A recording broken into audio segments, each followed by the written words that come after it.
შინაგან საქმეთა სამინისტროს აკადემიასა და თურქეთის ეროვნული პოლიციის აკადემიას შორის ურთიერთგაგების მემორანდუმი გაფორმდა. შეთანხმება მიზნად ისახავს ორმხრივი თანამშრომლობის გაღრმავებას და პოლიციელთა განათლების სფეროში გამოცდილების გაზიარებას. მემორანდუმის გაფორმების ცერემონიას თურქეთის ეროვნული პოლიციის აკადემიის და საქართველოს შინაგან საქმეთა სამინისტროს აკადემიის წარმომადგენლები დაესწრნენ.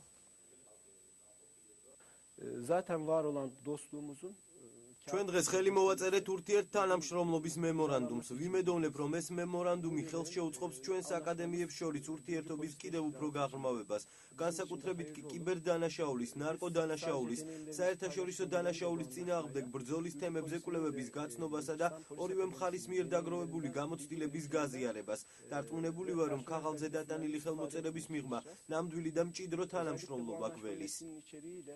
აღნიშნული მემორანდუმი მიზნად ისახავს თანამშრომლობას სასწავლო საკითხებში, როგორიც არის სასწავლო პროგრამების, სხვადასხვა პროექტები, მათ შორის სამეცნიერო-კვლევითი ხასიათის პროექტები, ასევე სასწავლო ვიზიტები და ერთობლივი პროგრამები და ის ახალი მეთოდიკა, რომელიც ჩვენს აკადემიაში ან მათ აკადემიაში იქნება დანერგილი.